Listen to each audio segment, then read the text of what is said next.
إن الذين قالوا ربنا الله ثم استقاموا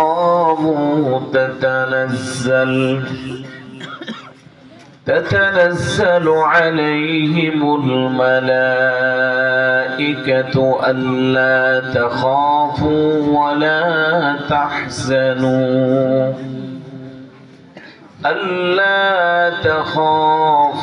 ولا تحزنوا وأبشروا بالجنة التي كنتم توعدون.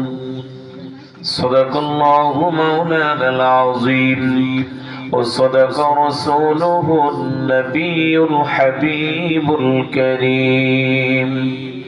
وقال تعالى في شأن حبيبه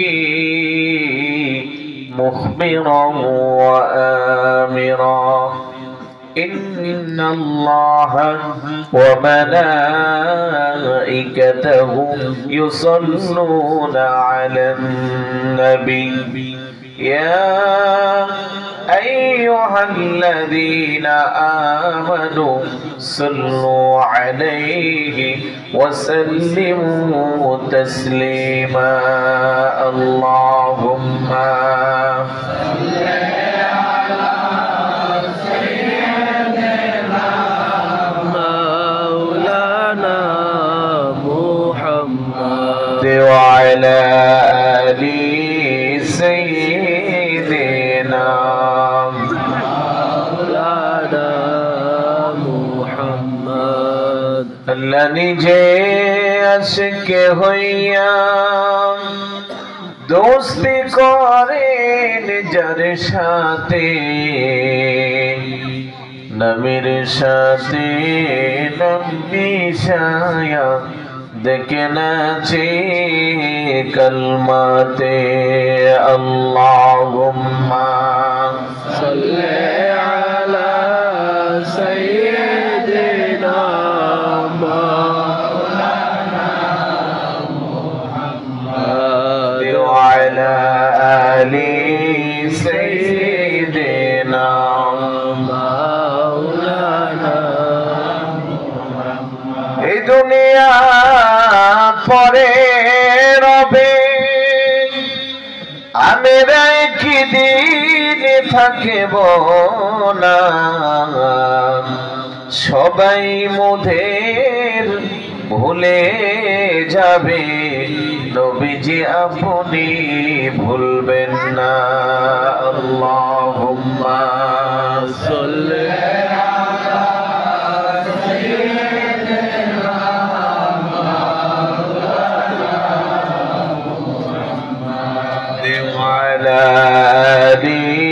سيدنا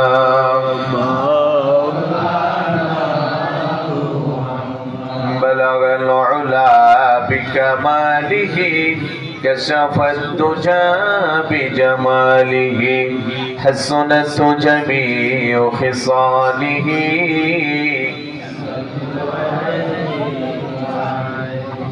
أكبادنا مجروحة من سيف هجر المصطفى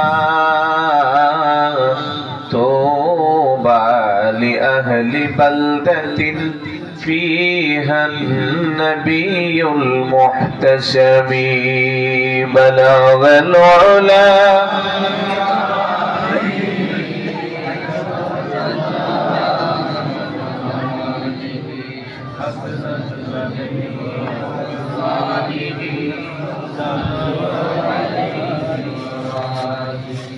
يا مصطفى والمجتبى ارحم على عصياننا مجبورة أعمالنا طمعا وذنبا والظلم بلغ العلا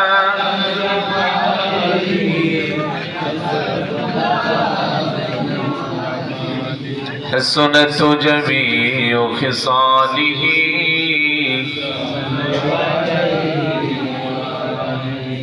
উপস্থিত ব্রাহ্মণবাড়িয়া জেলার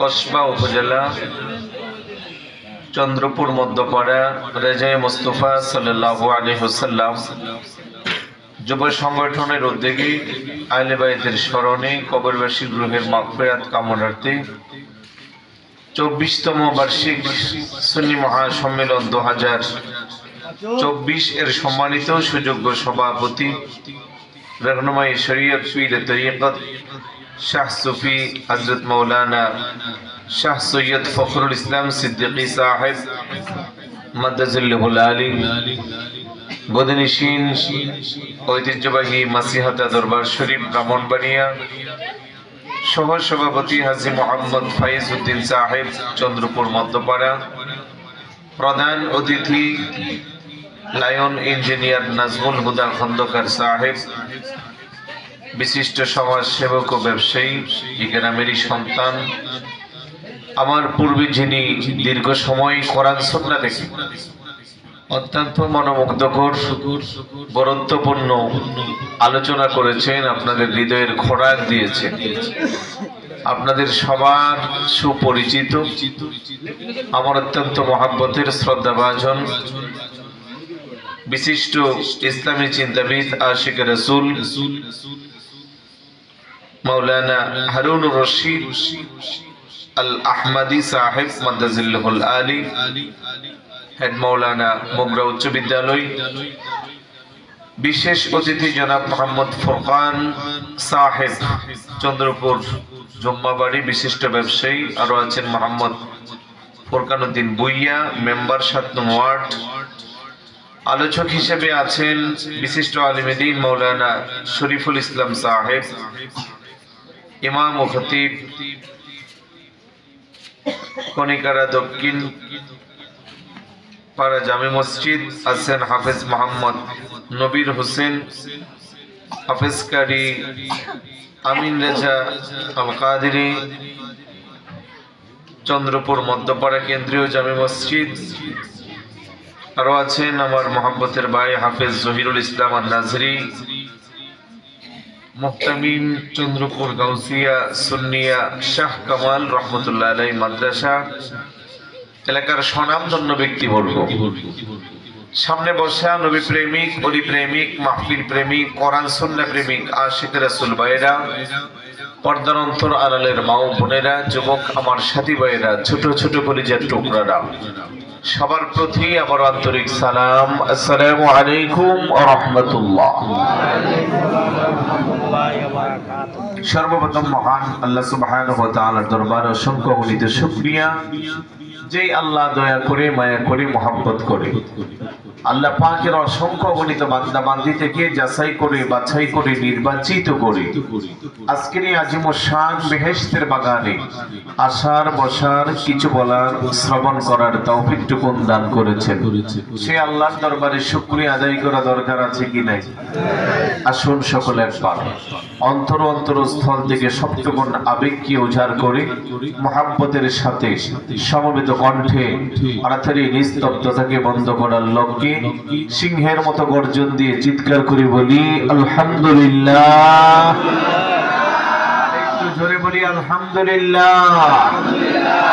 সাথে সাথে লক্ষ কোটি দরুদ ও সালাম জানাই আল্লাহর সৃষ্টি জগতের যিনি প্রথম এবং প্রধান আকর্ষণ, সমস্ত নবী রাসূলদের মাথার মুকুট, শামসুল হিদায়াত, আফতাবে নবুয়ত, শাহিন শাহের রিসালাত, আপনার নবী আমার নবী, तमाम বিশ্ব জগতের নবী, ইমামুল আম্বিয়া ওয়াল মুরসালিন, আশরাফুল আম্বিয়া ওয়াল মুরসালিন, শামসুত তুহা বদরুদ দুজা, নূরুল হুদা নূরুন আলা নূর, সাইয়্যিদানা শফিয়না হাবিবানা ওয়া মাওলানা মুহাম্মদ সাল্লাল্লাহু তাআলা আলাইহি ওয়াসাল্লামের কদমে দরুদ ও সালাম যেন আল্লাহ কবুল আর মঞ্জুর করে বলি আমিন।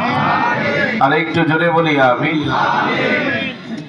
প্রিয় এলাকাবাসী, রাস্তাঘাটে, দোকানপাটে, চায়ের দোকানে, বাসা বাড়িতে, মোবাইল, ফেসবুক, ইন্টারনেটে, বিশেষ করে আমার যুবকরা বিক্ষিপ্তভাবে যারা এদিক সেদিক আছেন আপনাদের খেদমতে আরো কিছু সময়ের জন্য আজকের এই আজিমুস শান সুন্নি মহাসম্মেলনে বসে পড়েছি। এমন হতে পারে আজকের মাহফিল কারো না কারোর জন্য জীবনের শেষ মাহফিল।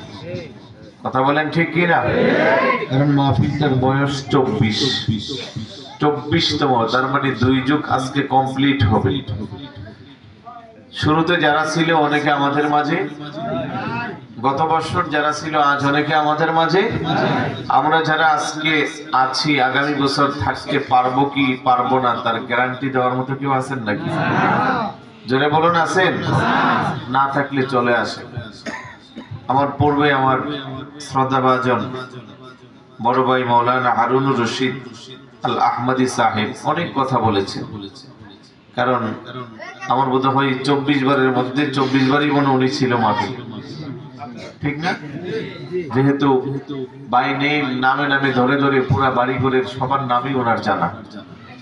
ওনারও মামার বাড়ি, আমারও মামার বাড়ি, তবে আমার কম আসা যাওয়ার কারণে আমি কিন্তু ভালো করে সবাই নামও জানিও না, চিনিও না। ওনার আবার শ্বশুর বাড়িও, ডাবল আত্মীয়। কথা এখন ঠিক না? মামার বাড়িও আবার শ্বশুর বাড়িও। তাহলে ওনার তো দাবি বেশি, আদরও বেশি, সেবা যত্নও বেশি। তা আমার মামার বাড়ি, কিন্তু আমি কারণে অকারণে ব্যস্ত থাকার কারণে আসতে পারি না, যার কারণে ভালো করে সবাই চিনিও না। আমার আদরও কম, দাবিও কম। কথা বলেন ঠিক না? তো যাই হোক, যেহেতু এসেই বললাম, মামা বাইকটা যেখানে বিপদ নাই, এই তো ছেলে একটা বলতেছে, আপনারা বলেন না, মামা বাইকটা যেখানে বিপদ নাই, তাহলে কোনো টেনশন নাই, ভয়ও নাই। সবাই এসে ভিতরে বসে গড়ির দিকে তাকাইয়া, বেশি লম্বা চড়া সময়, কারণ আমি শেষ করে রওনা দিব চট্টগ্রামের উদ্দেশ্যে। 3 দিন যাবত আমি এদিকে আছি। তার পূর্ব 4 দিন ছিলাম। বৃহস্পতিবারে মুন্সিগঞ্জে প্রোগ্রাম করে চট্টগ্রাম গেছি শুধু জমার জন্য। জমা পরে আবার ওইদিকে আসছি। কালকে আবার থাকবো রাঙ্গুনিয়া, তারপরে আবার একদিনে 3টে প্রোগ্রাম আছে ওইদিকে, নবীনগর আর কি বলে মুরাদনগর মিলে, এগুলো শেষ করে আবার এইভাবেই ঘোরাফেরা আর কি। তো যাই হোক, আমি আপনাদেরকে লম্বা চড়া সময় কষ্ট দেওয়ার কোনো মানসিকতা আমার নাই। তবে যতক্ষণ কথা বলবো, যেহেতু আমি তো নতুন, ঠিক না? আমার আলোচনার লাস্টে কে কখন শুনছেন হয়তো মনেও নাই। এই পাগলা ছিল কালকে চতুরা শরীফ, কি নাম? আপনার ছিলেন না? দেলোয়ার পাগলা। আমি দেখে চিনি ফেলছি, সব জায়গায় থাকে না। তাও ওখানে শিডিউল পিছাইতে আমি অলরেডি ব্যাক করছিলাম জিয়ারত শেষ করে। কুড়িচমনি আসছি, আবার এখান থেকে কল দিল যে না আসতেই হবে। তো শেষ রাতের দিকে গিয়ে প্রায় 3:30টার পরে আলোচনা করছি, যার কারণে হয়তো অনেকে চলে আসছে বা ঘুমাচ্ছেন, এই জন্য সাক্ষাৎটা কম হয়েছে। তো যাই হোক, এলাকায় কিন্তু কোনো গ্রাম বাকি নাই, কারণ আমি মানুষটা ছোট, বয়স কম, কিন্তু ওয়াজের বয়স অনেক বেশি। আলহামদুলিল্লাহ বলি।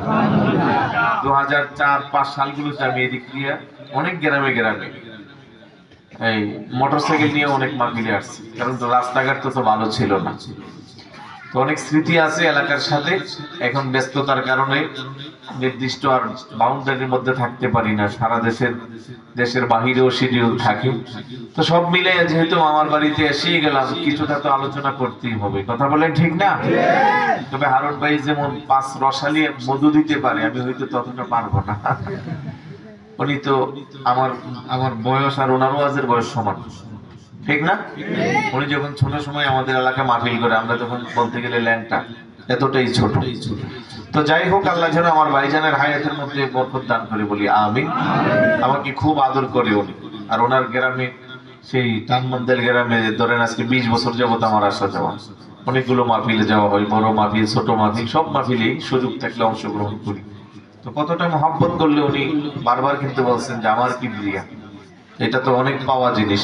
আলহামদুলিল্লাহ, আল্লাহ যেন আমার ভাইয়ের এই ইমানি মহব্বতকে কবুল করে, বলি আমিন।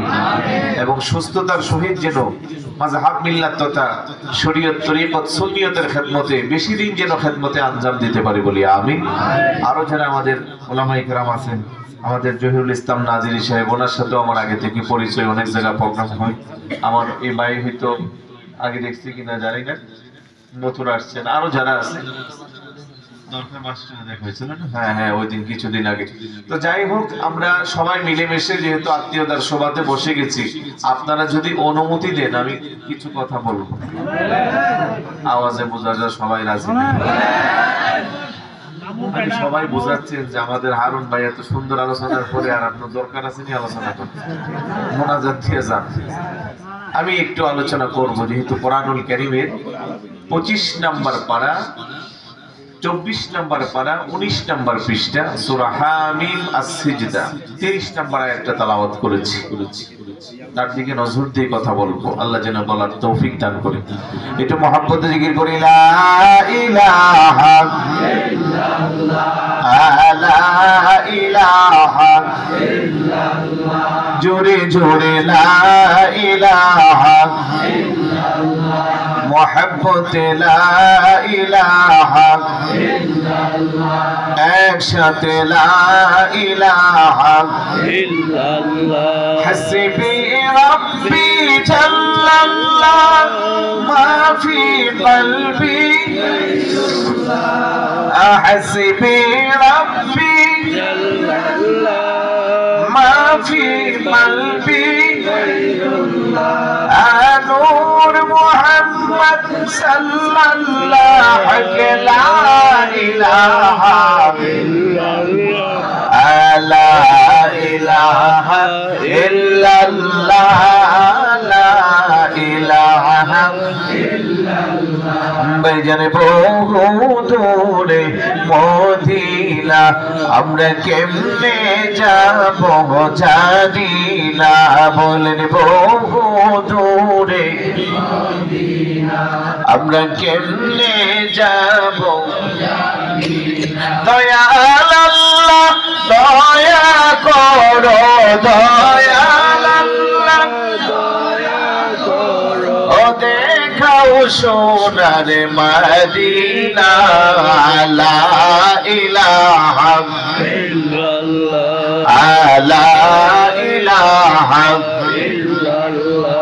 ভাইজান কত সুন্দর মদিনা, যার নাই কোনো তুলনা, বলেন কত সুন্দর মদিনা, যার নাই কোনো তুলনা। তোমরা বোঝেও কেন বুঝো না, তোমরা বোঝেও কেন ভাইজান, ইবাদে হলো মদিনা, লা ইলাহা ইল্লাল্লাহ, লা ইলাহা ইল্লাল্লাহ। নাই আমল কোন সাধনা, যখন জিজ্ঞাস করিবেন রাব্বানা, বলেন নাই আমল কোন সাধনা, যখন জিজ্ঞাস করিবেন রাব্বানা। সেদিন নবী আপনি ছাড়া মোদের বাঁচারে, আপনি ছাড়া আরে কোন উপায় থাকিবে না, লা ইলাহা ইল্লাল্লাহ, লা ইলাহা ইল্লাল্লাহ, লা ইলাহা ইল্লাল্লাহ, মুহাম্মাদুর রাসূলুল্লাহ সাল্লাল্লাহু তাআলা আলাইহি ওয়াসাল্লাম। সকলে বলি আলহামদুলিল্লাহ। ঘুম আসছে নাকি? আওয়াজটা সুবিধাজনক লাগে। কার কার ঘুম আসছে হাত উঠান। কথা বলছেন না, তার মানে ঘুম আসছে কিছুটা, ঠিক না? ঠিক না, ঘুমের মধ্যে হাত উঠে গেছে। একটু হাতগুলো উপরে উঠান তো।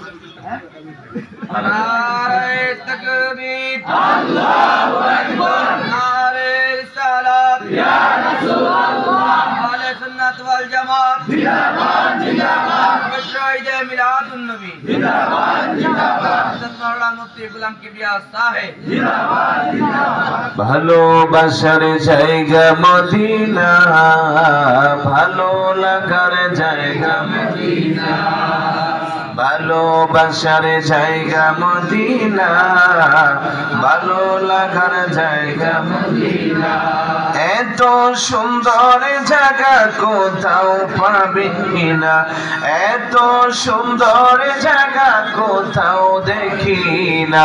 সাজিয়েছেন দয়াল রব্বানা, ভালোবাসার জায়গা মদিনা, ভালোবাসার জায়গা মদিনা, ভালো লাগার জায়গা মদিনা। আমার কাছে ভালো লাগে না? এই মাইকগুলো একটা মাইক একবার আওয়াজ নাই, ঠিক করো। সবার কাছে মদিনা ভালো লাগে? তাহলে ধরে নিতে হবে ইমানটা ঠিক আছে। আলহামদুলিল্লাহ বলবেন না?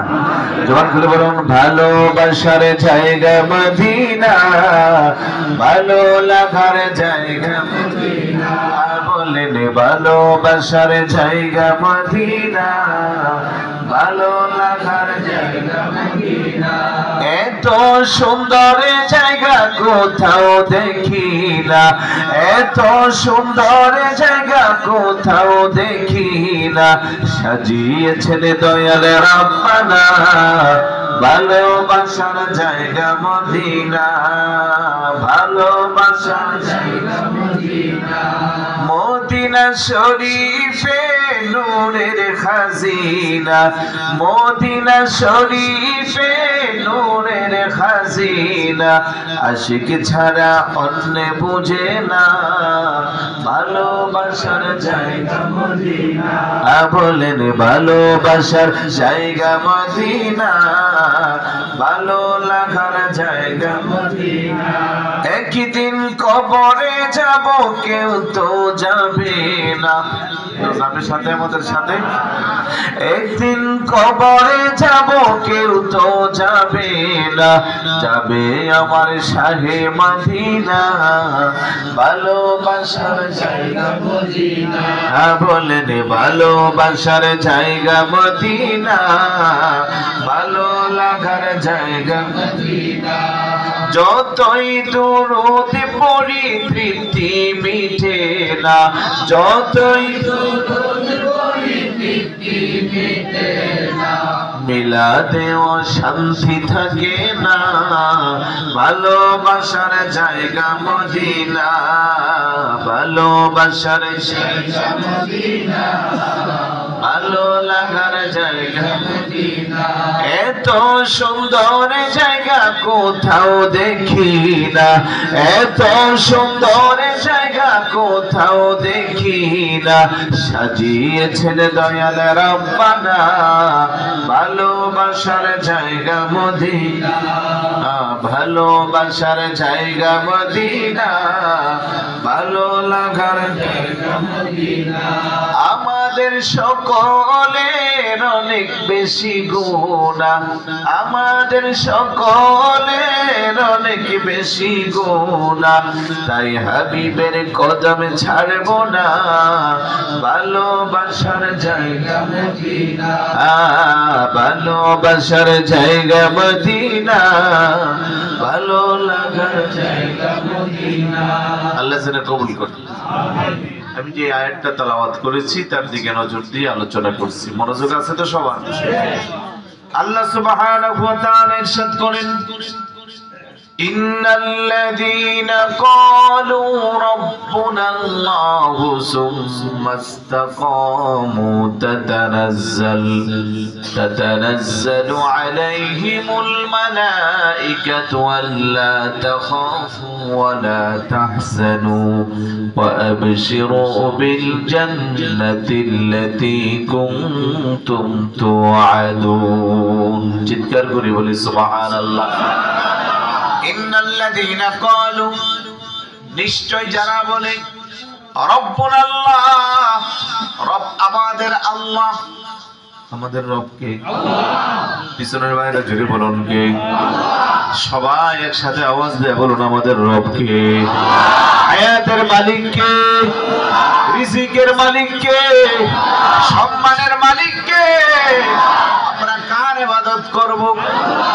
ইন্নাল্লাযীনা ক্বালু রাব্বুনাল্লাহ, নিশ্চয়ই যারা বলে রব আমাদের আল্লাহ সুম্মাস্তাকামু, অতঃপর সেই কথার উপরে স্থির থাকে, অটল থাকে, পৃথিবীর কোন শক্তি অপশক্তি, কারো টাকা পয়সা কিংবা কারো হুমকি দামকির কারণে সেই পথ থেকে দূরে সরে না, এমন পাক্কা ইমানদার আছে না নাই?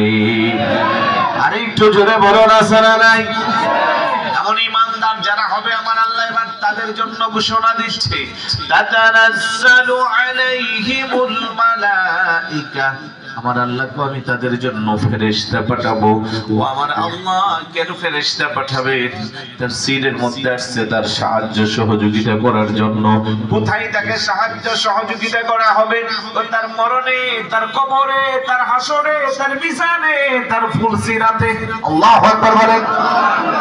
তার জন্য রব আমার আল্লাহ স্বীকৃতি দিয়া এই কথার উপরে যে স্থির থাকবে, তার জন্য আমার আল্লাহ রহমতের ফেরেশতা পাঠাবে তার সাহায্য সহযোগিতার জন্য। তারপরে আল্লাহ বলেন, আল্লাহ তাখাফু ওয়া লা তাহজানু, তার কোনো ভয় নাই, তার কোনো চিন্তা নাই। কোন জায়গা ভয় নাই, কোন জায়গা চিন্তা নাই? মুফাসসিরিন কিরাম তার ব্যাখ্যা দিচ্ছেন, লা খাউফুন আলাইহিম ফিদ দুনিয়া, দুনিয়াতে তার কোনো ভয় নাই, ওয়া লা হুম ইয়াহজানুনা ফিল আখিরাহ, আখিরাতে তার কোনো চিন্তা নাই। ওয়া আবশিরু বিল জান্নাহ, আর তার জন্য রয়েছে আমি আল্লাহর নিকট জান্নাতের শুভ সংবাদ। আল্লাহু আকবার বলেন। কোন জান্নাত? আল্লাতী কুনতুম তুআদুন, যে জান্নাতের ওয়াদা আমি আল্লাহ নিজে করেছি। আল্লাহ কোন জান্নাতের ওয়াদা করেছে? আল্লাহ কো ইন্নাল্লাযীনা আমানু ওয়া আমিলুস সালিহাতি কানাত লাহুম জান্নাতুল ফিরদাউসি নুজুলা। সূরা বলি সুবহানাল্লাহ। জান্নাতে যাইতে চাই কি চাই না? জান্নাতে যাইতে কার মন চাই? সবারই চাই। জান্নাতের মন চাইলে, জান্নাতে যাওয়ার মন চাইলে একটু জান্নাতের বর্ণনা জানা দরকার, ঠিক না বেটি? আর এই দুনিয়ার মানুষ যদি জান্নাতের সুঘ্রাণ পাইতো, জান্নাত যদি একবার দেখতো, কি রে ভাই?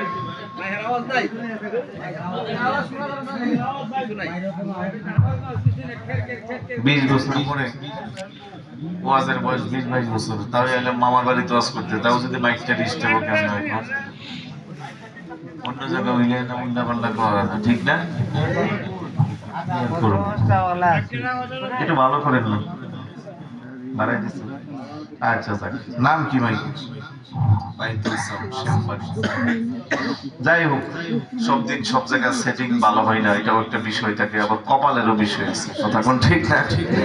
তো যাই, এগুলা নিয়ে আমার এত অভিযোগ নাই। আবার বেশি কিছু বললে দেখা যায় পরে টাকা দেওয়ার সময় কম দিতে আছে, টাকা বেশি দিলে দিলে না, আরেকটা ভালো মাইক কিনলে আরেকদিন ভালো সার্ভিস দিত, কথা কোন ঠিক না?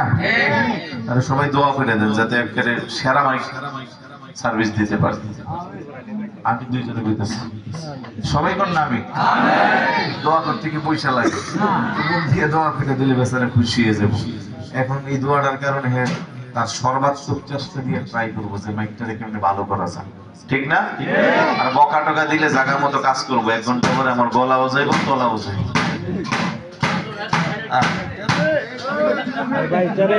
আমরা জান্নাত চাই কি চাই না? আওয়াজ দিয়ে বলুন, জান্নাতে যাওয়া দরকার আছে না নাই?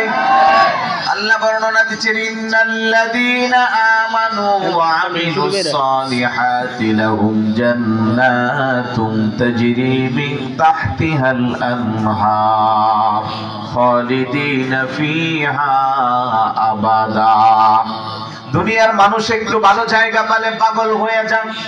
আজকে যাদের টাকা আছে, পয়সা আছে, নিজেরাই নিজেদের বাড়িকে অট্টালিকা বানায়, জান্নাতের রূপ দেওয়ার চেষ্টা করে, কথা কোন ঠিক কিনা? আমি তো এমন কিছু জায়গা দেখছি, দেখে দেখি শুধু হা করে তাকাইয়া তাকিয়া, হারে দুনিয়ার মানুষ যদি এত সুন্দর পরিপাটি রাজপ্রাসাদ বানাইতে পারে, এত দামি সুন্দর অবস্থা যদি দুনিয়ার মানুষ তৈরি করতে পারে, আমার আল্লাহর জান্নাত না জানে কত সুন্দর। সুবহানাল্লাহ। আল্লাহ কো, বান্দা তোর জন্য আমি যেই জান্নাত বানাইবো, ওই জান্নাতের নিচে দিয়া ঝর্ণা সমূহ প্রবাহমান। কত দামি বাড়ি গাড়ি মনে করে নেই, আর চন্দ্রপুর বলেন, কসবা বলেন, ব্রাহ্মণবাড়িয়া বলেন, সারা বাংলাদেশে বলেন, এরকম বাড়ি খুব কম আছে যে উপরে বাড়ি আর নিচে দিয়ে ঝর্ণা, সুবহানাল্লাহ না, খুব কম আছে। মাঝে মধ্যে হয়তো অনলাইনে দেখবেন থাইল্যান্ডে, তারপরে আপনার ভুটানে আরো কিছু স্পট আছে যেগুলো আপনার ওই যারা ট্রাভেল করে এরকম কিছু জায়গার ভিতরে ওরা অত্যাধুনিক মানের বানাইছে। তাও এক রাত থাকতে গেলে বাংলার প্রায় 1.5 লক্ষ টাকা বিল আসে। এগুলো কি নিজেরা বানানো সম্ভব? আরেকটু জোরে বলুন। কিন্তু আমার আল্লাহ কয় জান্নাত আমি যেটা বানাইবো, জান্নাতের একটা ইট হবে স্বর্ণের, আরেকটা হবে রূপার, আরেকটা হবে ইয়াকুত পাথরের, আরেকটা হবে জমরুদের, আরেকটা ইটের সাথে আরেকটা ইটের। দুনিয়াতে আমরা যখন বিল্ডিং বানাই, একটা ইটের সাথে আরেকটা ইটকে আমরা লাগাই সিমেন্ট আর বালু দিয়া। আমার আল্লাহ জান্নাতের একটা স্বর্ণের ইটের সাথে রূপার ইট লাগাইবে মেশক আম্বর দিয়া। সুবহানাল্লাহ। দুনিয়ার জান্নাত বানাইলে কত বড়! তোমরা আজকে দুপুরে এক ভাইয়ের বাসায় খেয়েছি, রুমগুলো বড় বড়। বললো যে 3700 স্কয়ার ফিটের একটা বাড়ি। আমি সর্বোচ্চ আপনি বানাইলে নাও 10,000 স্কয়ার ফিটের বাড়ি হয়, রুম বড় হইলে না হই মাঠের সমান হয়। কিন্তু আমার আল্লাহ করে বান্দা দুনিয়ার এই বাড়ি বানানোর জন্য আপন ভাই ভাইয়ের বিরুদ্ধে লেগে যায়, ভাই ভাইয়ের বিরুদ্ধে মামলা দিয়ে 1 শতক জায়গার জন্য। আছে না নাই? বড় ভাই কিংবা ছোট ভাই বিল্ডিং একটা উঠাইলো, কারণে অকারণে বিল্ডিং এর একটু কোণা আরেক ভাইয়ের সীমানার মধ্যে গেল। এখন ভাই বাইরে নোটিশ দিয়ে আগামী 3 দিনের মধ্যে আমার জায়গা খালি কর। আছে না নাই? অথচ আজকে মারা গেলে ভাই কবরে, আমিও কবরে, জায়গায় পড়ে থাকবে, সঙ্গে যাবে না। যেই ভাই আম্মা জানের ছোট্ট পেটের মধ্যে আমারও জায়গা হয়েছিল, আমার ভাইয়েরও জায়গা হয়েছিল, আজকে আল্লাহর এই দুনিয়াতে এসে বিশাল বাড়ি গাড়ি পাইয়া বাবার দেওয়া সম্পদ রাইখা, যে ভাই মার ছোট্ট পেটে 2 জনের জায়গা হয়েছিল, এখন বাবার বিশাল বড় বাড়িতে 2 ভাইয়ের জায়গা নাই। 1 ইঞ্চিও কেউ ছাড় দেয় না। কথা কোন ঠিক কি না? আমার আল্লাহ করে আমার বান্দা আমি তোর জন্য যে জান্নাত বানাইবো, আল্লাহর নবী হাদিসের মধ্যে বলে জান্নাতের সবচেয়ে ছোট জান্নাতটা হইবে গোটা দুনিয়ার 10টার সমান। সুবহানাল্লাহ। আর একটু আস্তে কোন সুবহানাল্লাহ। সুবহানাল্লাহর আওয়াজে বুঝা যায় জান্নাত লাগতো না। কালকে সকালে সুবহানাল্লাহ কই, আরে জোরে বলুন না সুবহানাল্লাহ। ওটা পৃথিবীর 10টা সমান হবে সবচেয়ে ছোট জান্নাত। আর বড়টা কত বড়? ওটা পৃথিবীর অবস্থা সম্পর্কে কেউ জানে? বর্ণনা দিতে গেলে রাত শেষ হয়ে যাবে। ওই জান্নাতে যখন থাকবেন, দুনিয়াতে ভালো একটা বিল্ডিং বানাইলে তার মেয়াদ 50 বছর 100 বছর, তারপরে অটোমেটিক নাই। হয়তো বিল্ডিং এর মালিক নাই, না হয় বিল্ডিং নাই। কথা কোন ঠিক কি না? জান্নাতে আপনি থাকবেন, এত বেশি করে আল্লাহ সাজাইয়া দিবে, এত কারুকার্য করে দিবে। দুনিয়াতে চন্দ্রপুরে 12 বিল্ডিং থাকে, 12 বিল্ডিং এর মধ্যে থাকেন, কিন্তু যখন যেটা খাইতে মন চাইলে পাওয়া যায় না। কুমিল্লার রসমলাই খাইতে মন চাইলে কাউকে পাঠাইলে রসমালাই নিয়ে আসতে আসতে রাতের 8টা, ততক্ষণে রুচি শেষ। কথা কোন ঠিক কি না? কিন্তু আমার আল্লাহ করে বান্দা আমার জান্নাতের মধ্যে তোর যা মনে চাইবে, মন চাইতে দেরি, মুখ খুইলা বলতে হবে না, সামনে এসে হাজির। ওয়ালাকুম ফিহা মা তাশতাহি আনফুসুকুম ওয়ালাকুম ফিহা মা তাদউন।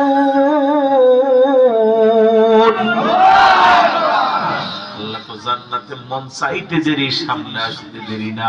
দুনিয়াতে তো খাইতে খাইতে গলা পর্যন্ত খাইলে, আমি যদি এখন নামি এক মামার ঘরে গিয়া খাইলাম, আরেক মামার ঘরে আরো ভালো খাবার দিলে খাওয়ার সুযোগ নাই। কিন্তু জান্নাতে খাইতে খাইতে নাক পর্যন্ত খাইবে, আবার আরেকটা নতুন খাইতে মন চাইবে, সমস্যা নাই। বাথরুমে যাওয়ার দরকার নাই, টয়লেটে যাওয়ার দরকার নাই, আস্তে করে একটা ডেকুর দিলে পেটটা খালি, নতুন করে আবার টাঙ্কি ফিলাম। বড় করে বলি সুবহানাল্লাহ। আরে জান্নাতি সুস্বাদু খাবার যদি দুনিয়ার কেউ খেতে পারত, দুনিয়ার সব কিছু ছাইরা আল্লাহর জান্নাতের জন্য পাগল হইতো। আল্লাহু আকবার বলেন। এখন কি চিরস্থায়ী জান্নাতে ভালো ভালো খাইবেন, না দুনিয়ার বাজারে সুদ ঘুষ মিথ্যা ময়লা আবর্জনা অন্যরে ঠগাইয়া হালাল হারাম যেমনে পারেন এমনি খাইবে, এরকম মানুষের তো বেশি। একবার দুনিয়াতে আসছি আর কি আসবো নাকি? নাউজুবিল্লাহ বলবেন না? ঠান্ডা দুইটা নাকি যাম তো ওই যে আপনার 13 তারিখে কক্সবাজার বিচে মাহফিল ছিল। মাহফিল শেষ করে একটু বিচের পাড়ে গেছি, নদীর পাড়ে। পরের দিন তো আবার কি জানা আসিল, 14 ফেব্রুয়ারি। মানে হাসতে আছে, বলো না কি জানেছিল? হ্যাঁ ছোট বাচ্চা, তুই ভালো বলছিস। আমি তো আর আচ্ছা যাক, থ্যাংক ইউ বলার আগে এসে গেছি।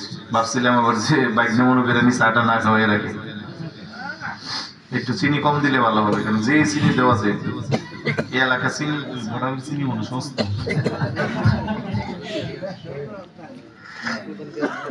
চিনি আর কমে দিব, মনোযোগ আছে আপনাদের? আমার সাথে যে আছে ওরা বলতেছে ড্রাইভার সহ একটু বিচের পাড়ে যাই। রাত 1:30 বাজে, ভাবলাম যাই, কিন্তু পরের দিন যে এই ঘটনা, তার পুরোপুরি মন নাই, বুঝলেন না? যাওয়ার পরে দেখতেছি এটা কি দিনের 1:30 না রাতের 1:30 বোঝার কোনো উপায় নেই। কতক্ষণ ঘুরলাম, মানুষ আসলো, চাটা খাইলাম, ছবি টবি ওঠাচ্ছে, সেলফি টেলফি ওঠাচ্ছে। তো ঠান্ডা বাতাসটা তখন আরাম লাগছে, কিন্তু সকালবেলা দেখতেছি নাকের অবস্থা খারাপ। সেই জন্য একটু কষ্ট হচ্ছে কথা বলতে। আপনাদের বুঝতে অসুবিধা হয় না তো? বোঝা যায়? তাহলে ওই দুনিয়ার আমরা যে 50, 60, 70, 80, 90, 100 বছর যে হায়াতটা পাচ্ছি, আখিরাতের তুলনা এটা কয়েক মিনিটও না, কয়েক সেকেন্ড। হাদিস শরীফে আসছে পরকালের একটা দিন হবে দুনিয়ার 50,000 বছরের সমান। বুঝলেন না? মনে 50,000। ইসলামের বয়স এখনো হইছে মাত্র 1,500 বছর। তাহলে পরকালের একটা দিনের সমান হবে এই দুনিয়ার 50,000 বছরের সমান। সেই তুলনা আমরা যে 50, 60, 70 বছর হায়াত পাচ্ছি, আপনার কি মনে হয় 1 মিনিট হবে? কয়েক সেকেন্ড। তো কয়েক সেকেন্ডের এই দুনিয়াতে এসে আমরা হালাল হারাম, সুদ ঘুষ মিথ্যা, অন্যের হক নষ্ট করা, অন্যের জায়গা জমি দখল করা, জবরদস্তি করা, কারে মাইরা খেয়ে খাইব, আছে না নাই? জোরে বলুন, আছে না নাই? লম্বা সময়টা কেমনে থাকবে? এখানে যদি একটু কষ্ট করে হালাল খেয়ে আল্লাহকে ডাকতাম, ইন্নাল্লাহা তাইয়্যিবুন লা ইয়াকবালুল্লাহু ইল্লা তাইয়্যিবা। হাদিসে আসছে আল্লাহ নিজে পুত পবিত্র, পুত পবিত্রতা ছাড়া কোনো কিছু আল্লাহ কবুল করে। আপনি ঘুষ খায়া সারা জীবন নামাজ পড়লে নামাজ হইব? এই আওয়াজ দিয়ে নামাজ হবে? সুদের টাকা খাইয়া, সুদের টাকা লাগাইয়া, ওই টাকা দিয়ে বাজার করে খাইয়া আল্লাহরে ডাকবেন, আল্লাহ আপনার ডাক শুনবে? আহা, রমজান মাসে বলে গেছে অফিসারের ঘুষ দিত।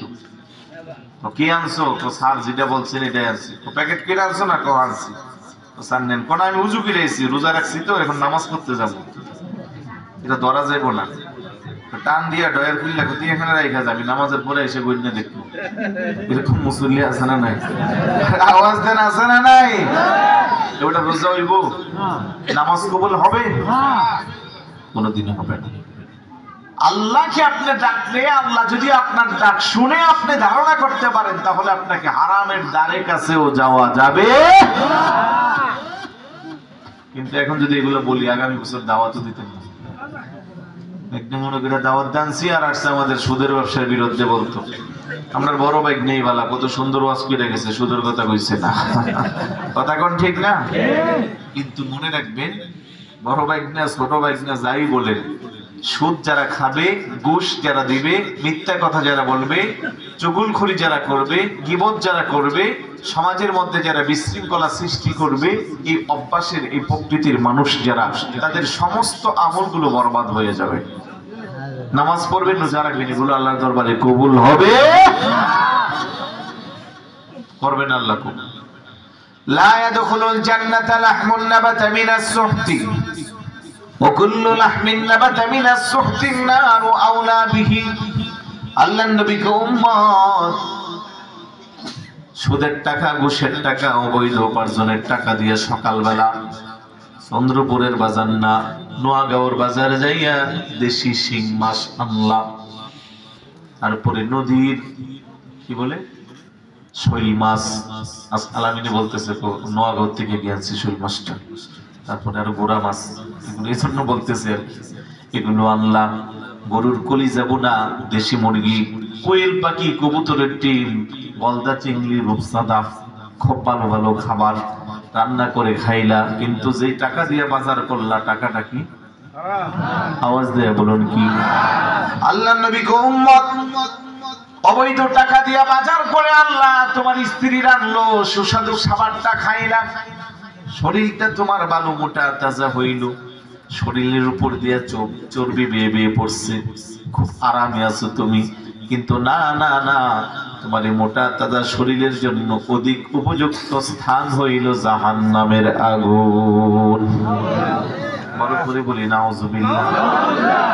আমার ভাইয়েরা বাবারা, রাসূলুল্লাহর নিশ্চিত জবান মুবারকের বাণীগুলো জানিয়ে দেওয়ার দায়িত্ব আমার, মানা না মানার দায়িত্ব আপনাদের।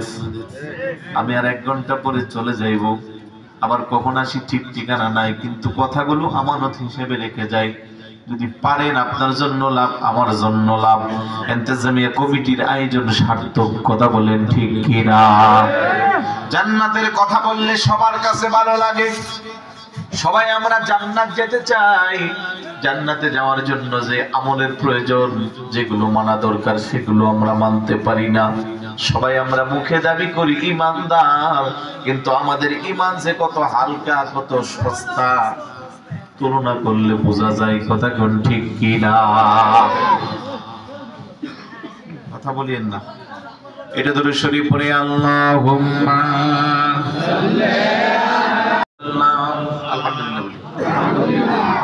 আলোচনা শুরু করব।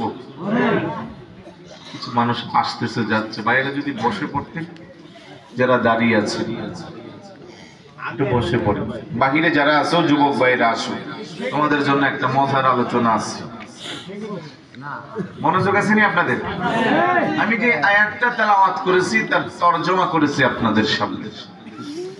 পুরা আয়াতের তাফসীর করতে গেলে অনেক সময়ের প্রয়োজন, আমি শুধু ছোট্ট একটা শব্দের উপরে তাফসীর করব, সুম্মাস্তাকাম। অর্থাৎ আমরা মুখে যারা বলছি রব আমাদের, বলেন না বইলা গেছেন আমাদের রবকে, আরেকটু জোরে, রব আমাদের, এটা মুখে বললাম, বাস্তবে কাজে প্রমাণ দেওয়া দরকার আছে না? সুম্মাস্তাকামু, আল্লাহ বলে অতঃপর যারা এই কথার উপরে স্থির থাকে, এরকম ইমানদারের সংখ্যা কম না বেশি? রাইট বলছি। এমনি মুখে সবাই আমরা ইমানদার, কিন্তু এই ইমানদার কথাটা মুখে বলার পরে ইমানদার হিসেবে ইস্তেকামাত থাকা এই পরিমাণ লোকের সংখ্যা বা এই ধরনের লোকের সংখ্যা কম। এই যে আমি এতক্ষণ বললাম না যে আল্লাহ ফেরেশতা পাঠাবে সাহায্য সহযোগিতা করার জন্য, কোথায়? কবরে, হাসরে, মিজানে, পুলসিরাতে ফেরেশতা পাঠাবে, তার সব জায়গায় তার জন্য শুভ সংবাদ। কিসের? জান্নাতের। তার কোনো চিন্তা নাই দুনিয়াতে, তার কোনো ভয় নাই আখেরাতে। এই সবগুলো কার জন্য?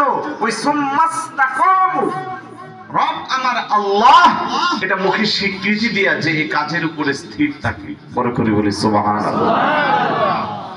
আমার ভাইয়েরা বাবারা, মুখে যারা স্বীকৃতি দিলাম রব আমার আল্লাহ,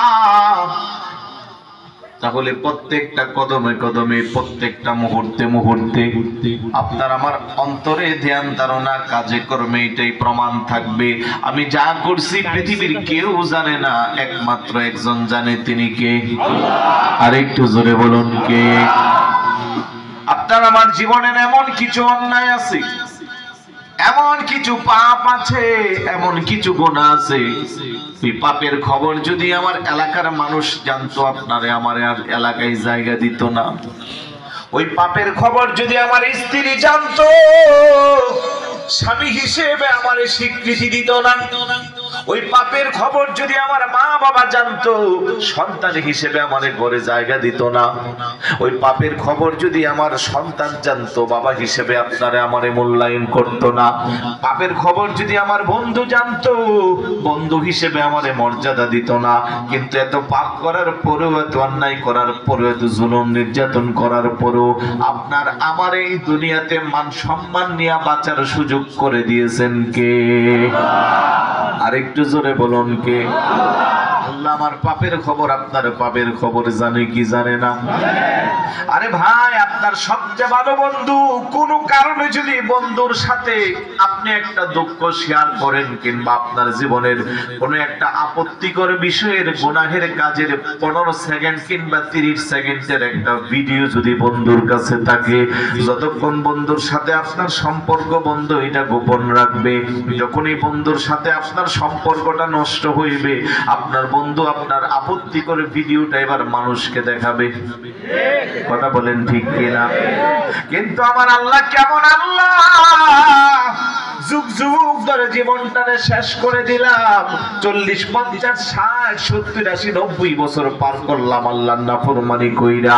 আল্লাহর কথা শুনি না, নামাজ পড়ি না, রমজানের রোজা রাখি না, মহিলা হইলে পরে পর্দার হুকুম মানি না, জুলুম নির্যাতন অন্যায় আর হারামের মধ্যে নিজের জীবনটারে হাবুডাবু খাচ্ছি। এত কিছু করার পরেও আমার পাপের খবর আল্লাহ গোপন রাখলো। এত কিছু করার পরেও আমার অন্যায়গুলো আল্লাহর কাছে গোপন রাখলো। এত কিছু করার পরেও আমার আল্লাহ এই জমিনে আপনারে আমারে মান সম্মান নিয়ে চলার সুযোগ করে দিল। কথা বলেন ঠিক কিনা? ওই আল্লাহ আমাকে আপনাকে সবকিছু দেখে, এই ধারণা যদি প্রত্যেকটা বান্দার অন্তরে থাকে, গুনাহের কাজ কমবে না বাড়বে? আওয়াজ দেন, কমবে। আপনাদের ঘুম আসছে? কেমন যেন আওয়াজটা ছোট হয়ে গেছে, ঘুমাইছে। একটু আওয়াজ দেন বড় কি। 11:30 বাজে, 11:30। রাত বেশি হয়েছে নাকি? 12টার পরেই না অবস্থা একটা দেখা যাবো কি হয়। আপনারা তো এখানে বেশি মানুষ না, আমি তো আল্লাহর রহমতে বাংলাদেশে প্রায় হাজার হাজার 20, 50, 1 লক্ষ মানুষের সামনে কথা বলি। রাতের 2টা, 3টা, 4টা বাজেও মাইক ধরতে হয়, কিন্তু মানুষ কিন্তু তখন দেখি সজাগ, আরো বেশি সচেতন থাকে। আর আপনারা ঘুমাইতেছেন, এই যে ঘুমাইতেছে, এগুলো হয়তো কেউ আমার মামা হবে, নানা হবে, মামা তো ভাই হইব, ঠিক না? মন চাইতেছে একটু যাই সারগাছ বাজার থেকে 1-150 বালিশ নিয়ে আসলে আমি সব ঘুমাইতাম। নরম ঘুমাইলে ভালো। একটু হাত উপরে উঠান তো।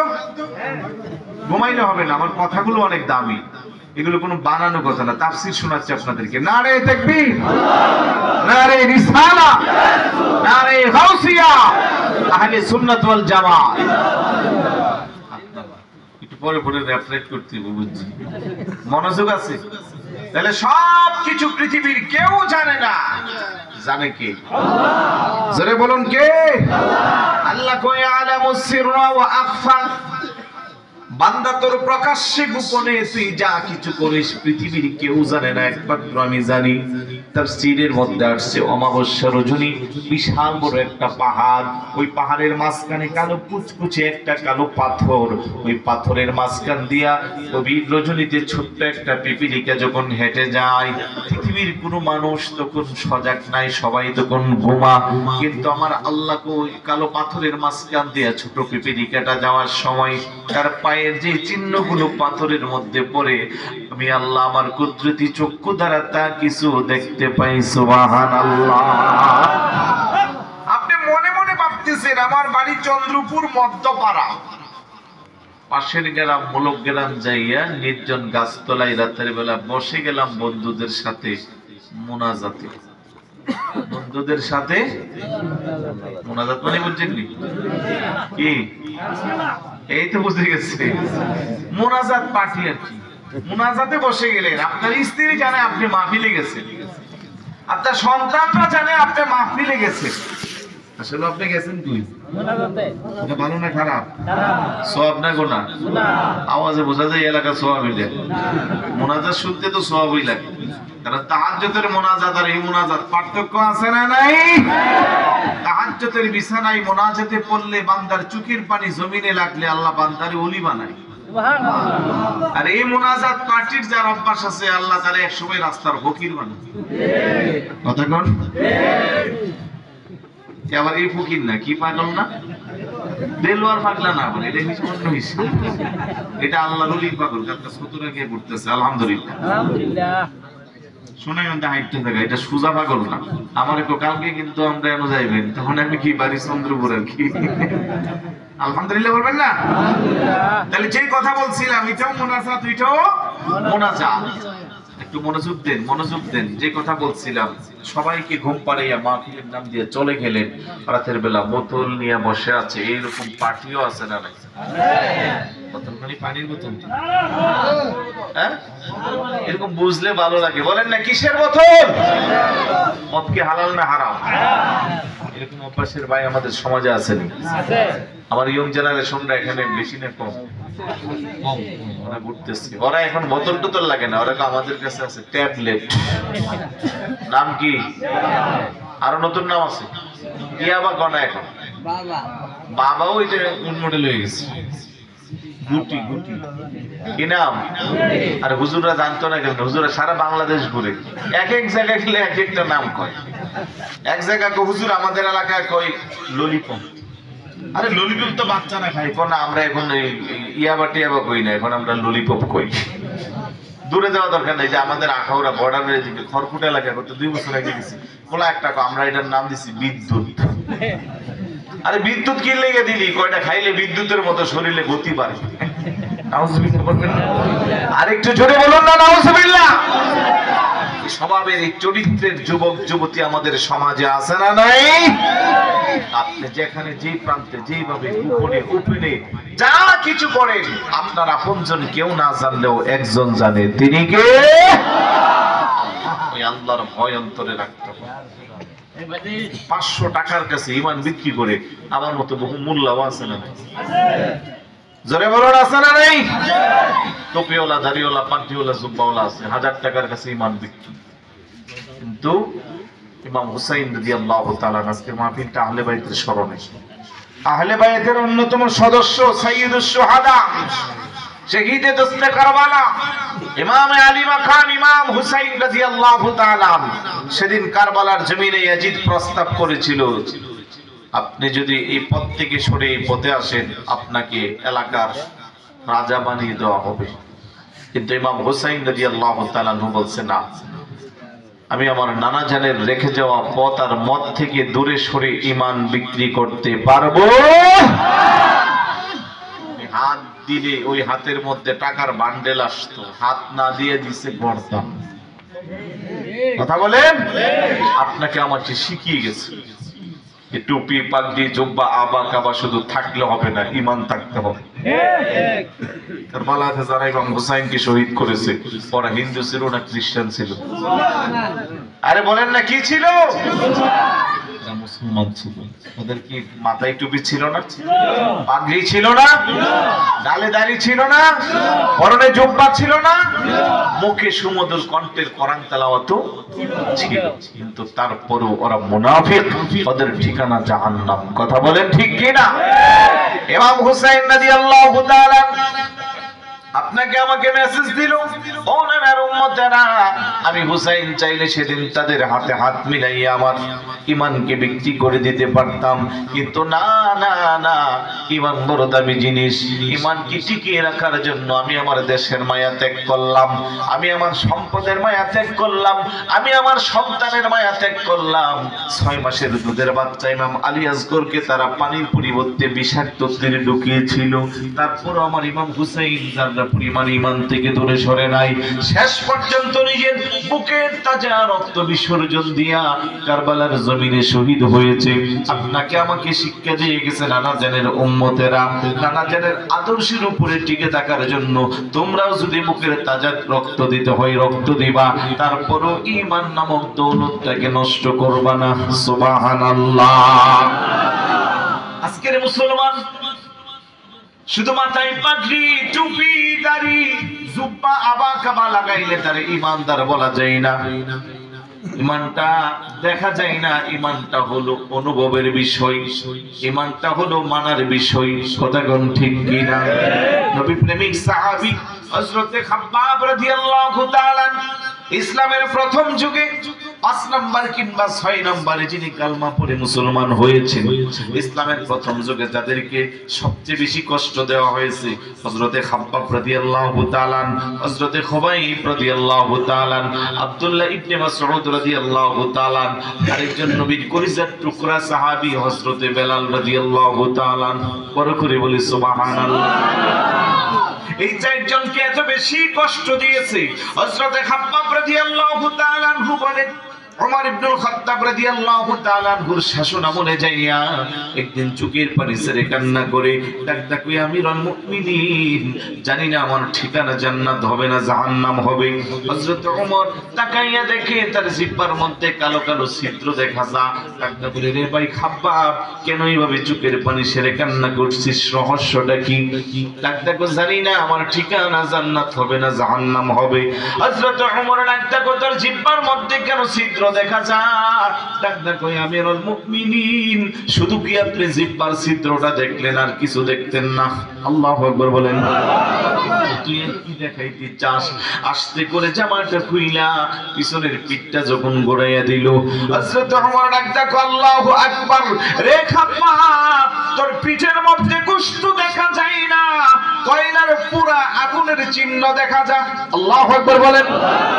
তোর পিঠের গোশত কোথায়, গোশত কেন নাই? চোখের পানি ছেড়ে ডাক হুজুর, ইসলামের প্রথম যুগে আমি যখন কালমা পড়ে মুসলমান হয়েছিলাম, আমি যখন আমার নবীকে মহব্বত করেছিলাম গো ওমর, আমাকে মক্কার কাফের মুশরিকরা হাত পা চারটার মধ্যে রশি দিয়ে জবরদস্তি করে বাঁধতো, বেঁধে উট কিংবা গোড়ার লেজের সাথে আমারে লাগাইয়া মরুভূমির মধ্যে আমারে শুধু গোড়াইতো, মাঝে মধ্যে হাত পা গুলা রশি দিয়া বাইদা উঁচু পাহাড় থেকে আমাকে এইভাবে ঢিল মেরে ফেলে দিত। শুধু তাই না, মরুভূমির মধ্যে আমার বালিকণার মধ্যে শোয়াইতো, উত্তপ্ত কয়লার আগুনের মধ্যে শোয়া হাত পা চারটার মধ্যে রশি দিয়া বাঁধা দিয়া টান দিত, আমার বুকের মধ্যে বিশাল বড় পাথর দিয়া দিয়া চাপা দিত, আর বলতো এখনো সময় আছে, তাড়াতাড়ি মুহাম্মদের মহব্বত ভুলে যা, ঈমান থেকে দূরে সরে যা। এইভাবে তারা শেষ পর্যন্ত আমার জিহ্বাটারে টান দিয়া লম্বা লম্বা খেজুর গাছের কাঠা দিয়া জিহ্বার মধ্যে ছিদ্র করত। আল্লাহু আকবার বলেন। এই কয়লার আগুনে আমার শরীরটা পুড়তে পুড়তে চর্বিগুলো বের হইতো, বুঝতে টুকরা পুইরা পুইরা হাড্ডির মধ্যে যায়া লাগতো, তখন আমার মুখের মধ্যে জিকির থাকতো আল্লাহ। বড় করে বলি সুবহানাল্লাহ। এত কষ্ট করলো যে সাহাবী, শরীরের গোশত দিল ইসলামের জন্য, ঈমানের জন্য, জিহ্বায় ছিদ্র করলো ইসলামের জন্য, ঈমানের জন্য। ওই সাহাবী চিন্তা করে আমার ঠিকানা জান্নাত হবে না জাহান্নাম হবে। এবার আমার চন্দ্রপুরের মধ্যপাড়ার ভাইরা বাবারা, আপনি আমার চিন্তা করা দরকার, আমরা যে আমল করে আমাদের যে জিন্দেগি, আমাদের ঠিকানা কোথায় হবে নিজেরাই ভালো জানি। কথা কোন ঠিক কি না? জান্নাতের আশা কেমনে করব যে আমল আমাদের একবারে বরবাদ? নবীর সাহাবী এত কষ্ট করলো ইসলামের জন্য, তারপরেও চিন্তা করে ঠিকানা জান্নাত না জাহান্নাম। আল্লাহু আকবার বলবেন না? সুম্মা ইসতাকামু, একটা শব্দ, ঈমানের উপরে স্থির থাকা। কষ্ট হলেও ঈমানের উপরে স্থির থাকার চেষ্টা করবেন। ঘুমাইছে গেল নাকি এখন? জিকির করে আল্লাহু আল্লাহ আল্লাহু। ثم استقاموا التفسير করতে যায় তাফসীর মাআলিম আত-তানজিল, ইমাম বাগাবী আলাইহির রাহমা বর্ণনা দিচ্ছেন যে ঈমানের কতটা অবিচলতা থাকতে পারে, ইস্তেকামতের উপরে মানুষ কতটা স্থির থাকে, তার বর্ণনা দিতে গিয়ে উনি বর্ণনা দিচ্ছেন রাসূলুল্লাহ যখন মেরাজ যাচ্ছেন। এই গত মাসে আল্লাহর নবীর মেরাজ গেছে, রজব মাসের 26 তারিখ দিবাগত রাত। আল্লাহর নবী মেরাজে যাচ্ছে, একেবারে প্রথম আসমানের দ্বার প্রান্তে যাওয়ার পরে রাসূলুল্লাহর নাক মুবারকে একটা সুগন্ধি লাগছে। আর একটু জোরে হবে সুবহানাল্লাহ। কারণ আপনার আমার নাকে লাগা আর রাসূলুল্লাহর নাকে লাগা পার্থক্য আছে না? যেই নবীজির গাম মুবারক মেশক আম্বরের চেয়ে আরো বেশি সুগন্ধিময়, সুবহানাল্লাহ বলবেন না? ওই নবীজির নাক মুবারকে সুগন্ধি লাগছে। নবী ডাক দেখো ভাই জিবরাইল, চমৎকার সুগন্ধ কোত্থেকে আসতেছে? জোরে বলুন না সুবহানাল্লাহ। আহা, আমার দেশের কিছু বেয়াদব আছে যারা বলতেছে গো জিবরাইল রাসূলুল্লাহকে বারবার মেসওয়াক করার জন্য বলছে, কারণ আল্লাহর নবীর মুখে নাকি দুর্গন্ধ। এরকম অনুসারী আছে না নাই? হ্যাঁ, টাকার কাছে বিক্রি হয়, পাগলা দেলোয়ার, ঠিক আছে। কার কাছে বিক্রি হয়? এগুলো আছে না আপনাদের এলাকা? একটু নাম আছে, কোথাও কো আমরা আহলে হাদিস, কোথাও কো লা মাযহাবি, কোন কোন জায়গায় কো সালাফি। ওদের মুরব্বি বেয়াদব, সে বলতেছে রাসূলুল্লাহর মুখে নাকি দুর্গন্ধ। যেই রাসূলুল্লাহর প্রস্রাব মোবারক পবিত্র, সুবহানাল্লাহ, পায়খানা মোবারক পবিত্র, থুতু মোবারক পবিত্র, হুজুরের গাম মোবারক কোন সাহাবী যদি একবার লাগাইতে পারছে, মরার আগে তার আতর লাগছে না, এমনি সুগন্ধি দিয়ে চলছে। আপনি আমি গেঞ্জি একটা একবারের বেশি দুইবার পরা যায়? নিজের গন্ধই তো নিজে সহ্য করা যায় না, কিভাবে এই ধরনের চরম বেয়াদবি করে রাসূলের সাথে? নাউজুবিল্লাহ বলবেন না? এই জন্য টুপি, পাগড়ি, জুব্বা, আবা কাবা দেখলে পিছনে দৌড়াইয়েন না, আগে দেখেন ইমানটা ঠিক আছে। আর ইমানের মূল হলো নবীর মুহাব্বত। আলা লা ঈমানা লিমান লা মুহাব্বাতা লাহু, যার অন্তরে রাসূলের প্রেম নাই আর ঈমান নাই। কথা বলেন ঠিক কি না? তাহলে রাসূলের মুহাব্বত যেই উম্মতের অন্তরে থাকবে, সেই উম্মত কখনোই কথা বলতে পারে। সাহাবীরা আতর বানাই, গাম মোবারক সাহাবারা কি বানায়? আর বেয়াদব উম্মত বলে যে রাসূলের দুর্গন্ধ। নাউজুবিল্লাহ বলবেন না? রহমতে আলম নবী নূরে মুজাসসাম, রহমতে সাহাবীরা আতর বানাই ওই নবীজির গাম।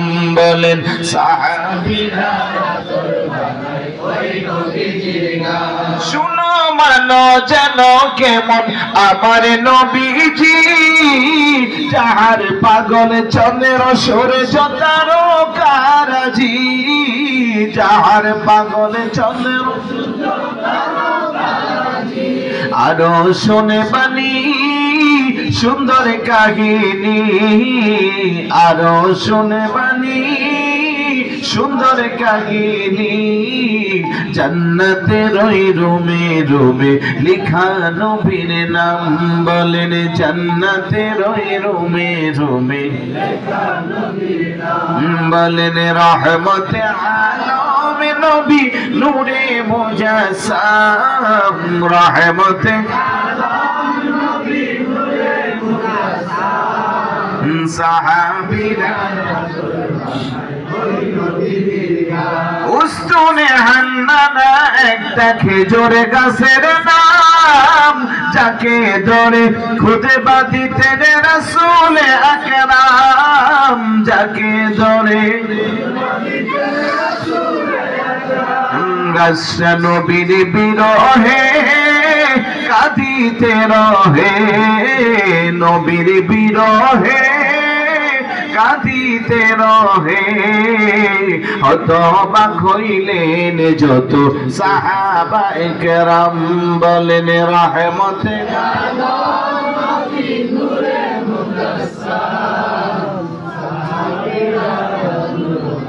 ওই নবীজির গাম। বলেন সাহাবীরা ওই নবীজির গাম। আলহামদুলিল্লাহ বলবেন না? আলহামদুলিল্লাহ। রাসূলুল্লাহর নাক মোবারকে কি লাগছে? সুগরান।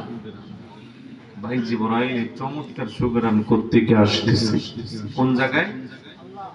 প্রথম আসমানের কাছে। আমি কিন্তু জিজ্ঞেস করব, এত কষ্ট করে না ঘুমাই আলোচনা শুনবেন, সকালে ভুলে যাবেন, কোনো লাভ আছে?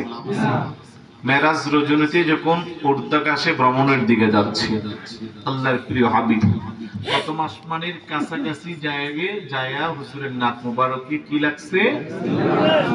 আল্লাহর নবী তো জিবরাইল সুগরান কোত্থেকে আসতেছে? ইয়া রাসূলুল্লাহ, এটা তো লম্বা চওড়া কথা, রাসূলুল্লাহকে একটু বলো না, আমার জানতে খুব আগ্রহ যাচ্ছে। সুবহানাল্লাহ বলবেন না? জিবরাইল দেখো ইয়া রাসূলুল্লাহ, ইয়া হাবিবাল্লাহ, জান্নাতের মধ্যে একটা স্পেশাল জান্নাত আছে, ওই জান্নাতের মধ্যে একটা মহিলা তার 7টা সন্তান সহ বসবাস করে। ওই জান্নাত থেকে মাঝে মধ্যে একটু সুঘ্রাণ আল্লাহ দুনিয়াতে ছাড়ে, তখন গোটা দুনিয়াটা ওই জান্নাতের সুঘ্রাণে সুগন্ধ ছড়াইয়া পড়ে। সুবহানাল্লাহ। ব্যাপার কি? কোন সে মহিলা যার জান্নাতে এত সুঘ্রাণ? জানা দরকার আছে। আওয়াজ দিয়ে বলুন আছে কি নাই? জিবরাইল আমিন কো মুসা আলাইহিস সালাতুস সালামের যুগে ফেরাউন যখন নিজের খোদা দাবি করছে, আনা রব্বুকুমুল আলা, আমি সবচেয়ে বড় খোদা, বড় করে বলি নাউজুবিল্লাহ। নাম কি? আরে হ্যাঁ, সুন্দর কথা বলছে। ফেরাউন না, পুরস্কার দেওয়া দরকার। ফেরাউন না, তার নাম কি? ফেরাউন না, সিংহাসনে বসে দাবি করছে আমি সবচেয়ে বড় খোদা। তার একটা কন্যা ছিল, কন্যার একটা দাসী আছে। মানে বর্তমানে আমরা যাদেরকে কাজের মেয়ে বলি। লম্বা চড়া কথা, আমি শর্ট করে দিচ্ছি কারণ আপনাদের ঘুম দেখে আমার নিজেরও ঘুম পাইতেছে।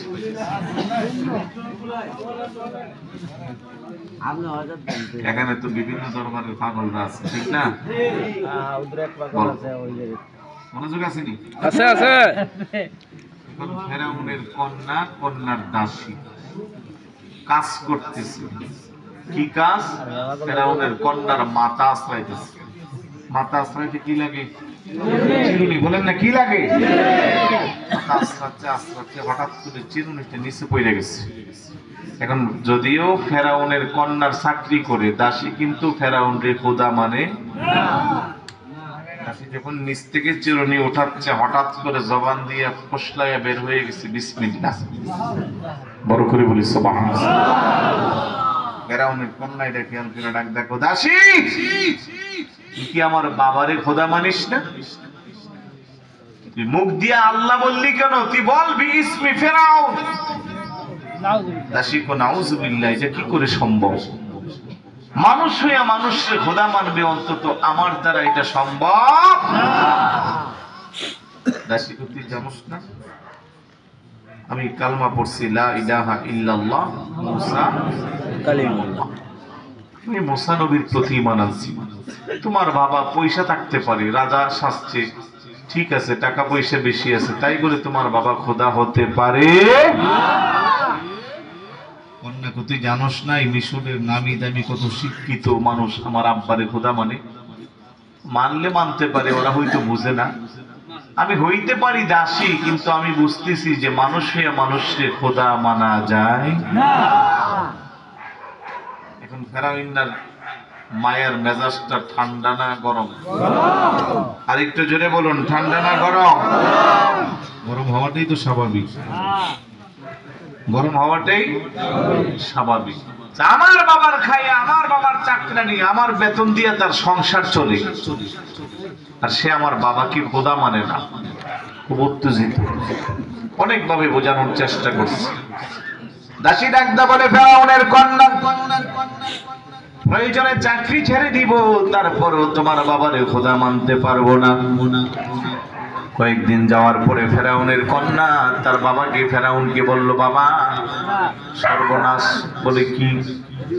আমার যে কাজের মহিলাটা আছে, আমার যে কাজকর্ম করে, এই মেয়েটা তোমার খোদা মানে না।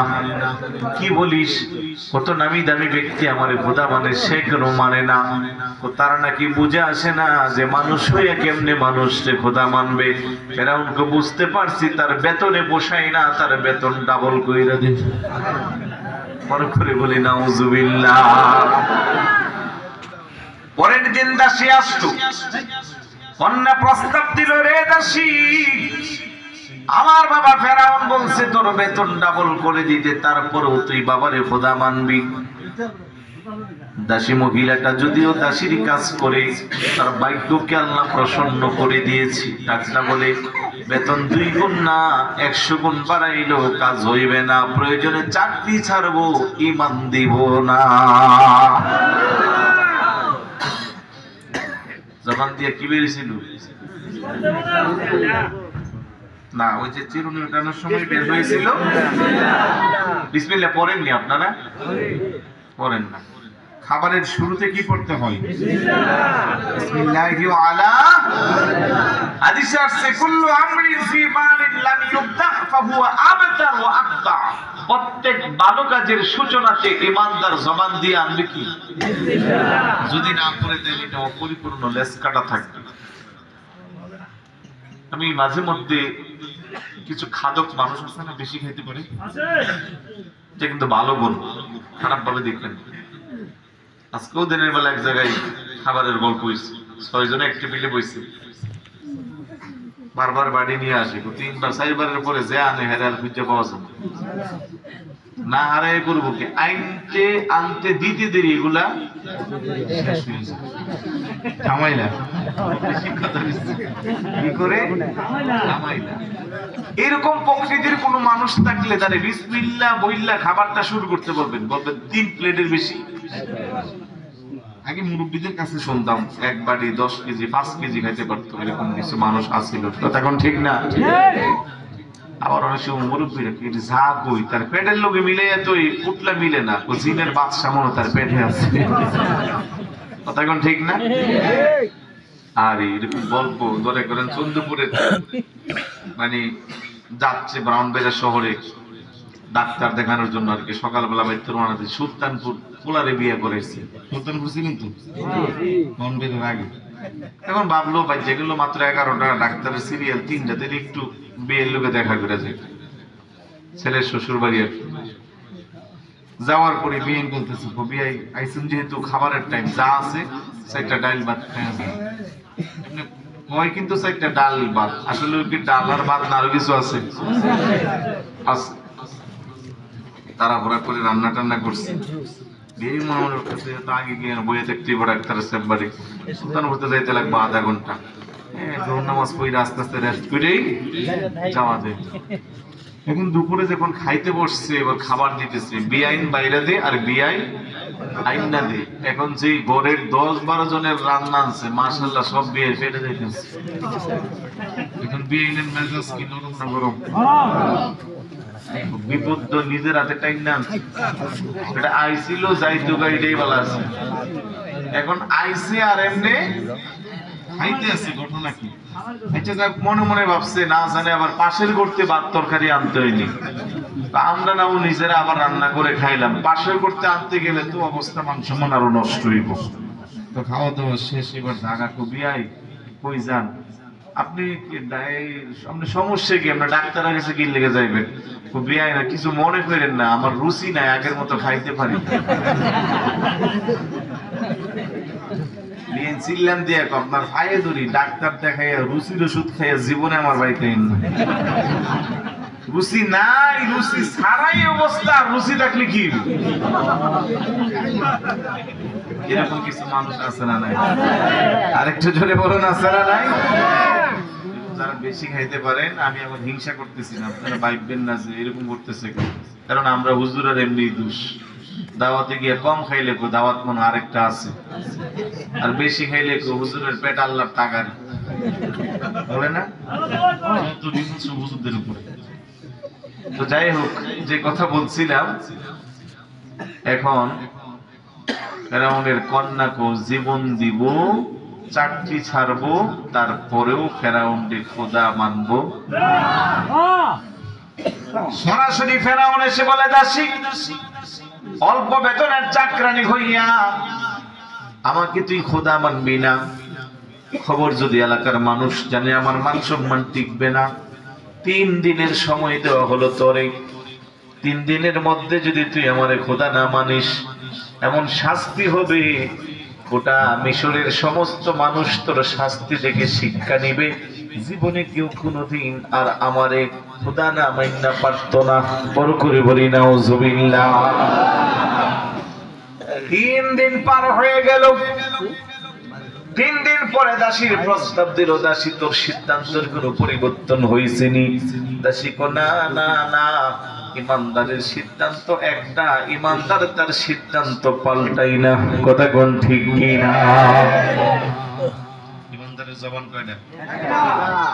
হারি মুরব্বীরা এখানে বসা আছে, আগেরকার জমিনে এক কানি দুই কানি খেত নাকি এমনি কথার মাধ্যমে বিক্রি হইতো। কিসের দলিল টলিল, ও জবান দিছি ওর কাছে বিক্রি করছি, আর এখন দলিল টলিল থাকার পরেও এক জায়গার দাবিদার 6 জন 7 জন ভুয়া দলিল নিয়ে, কথা কোন ঠিক কিনা? আরো বেশি বেচ্চা ওকো বেচ্ছি না। নির্বাচন আসলে বোঝা যায় জবানের কত দাম। মেম্বারি নির্বাচন আইলে দেখবেন এক ওয়ার্ডে দ্বারা 6 জন 7 জন।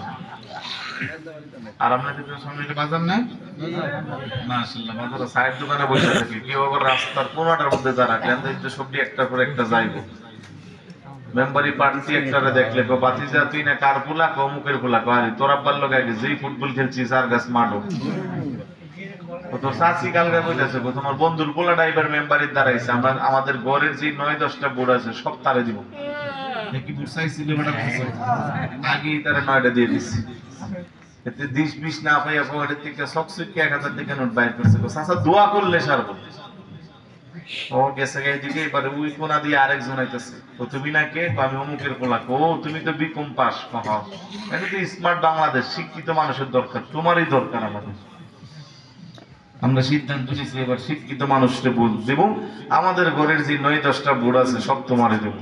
এতে কেউ কিরে বুট চাওয়ার আগেই আমার দিয়ে দিতেছে, খুশি নেবে যা। আরো 1000 টাকা করে চাচা দিচ্ছে, চাচা দোয়া করি। একটু পরে আবার আগের মেম্বার আইছে, মেম্বার বলে কি পুরান চাইল বাতে পারে, তুমি আগে 2 বারের মেম্বার, যা করে আল্লাহ এবারও বুট তোমারই দিন। আছে না নাই? টাকা দিয়ে কাজ কাজ করি না, মেম্বারি ফাঁস করতে আমার 15 লাখ 20 লাখ গিয়ে নামে কাজ করেন বলছি। আবার বোর্ডে দাঁড়াইলে ভোটটা নেওয়ার সময় কিনতেও তার 2000 দিচ্ছে ছাপাই, ঠিক আছে দিও, কথা ঠিক রেখে। এইভাবে যতজন প্রার্থী আছে ওনার বুট সবাই রে দিতে আছে। বুটের মালিক কয়জন? ওনার তো নিজের টানা, শুধু গড়ের যারা আছে তাদেরকে সহ দিতে আছে। এইভাবে বুট দেয় দেয় দেয়, লাস্টে কি করে জানেননি? মেম্বাররা কিন্তু আবার সারাদিন ঘুরে ফিরে গিয়ে রাত্রে একটা খাতার মধ্যে হিসাব রাখে, আজকে মোটামুটি কয়টা বুট কালেকশন হয়েছে।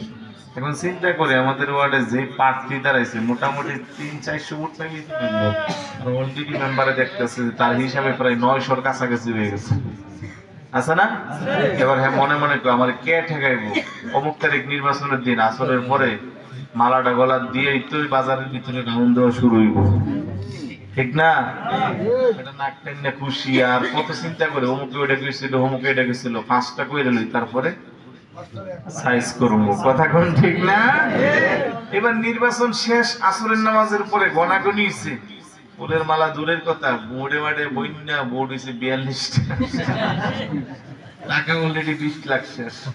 সিঙ্গাপুর, দুবাই, আবুধাবি থেকে পাথর কেটে টাকা জমাই আনছিল, কে তারে ফার্ম দিছে মেম্বারিতে, এখন 20 লাখ পুরা নেই, পথের ভিখারি, কথা বলেন ঠিক কিনা?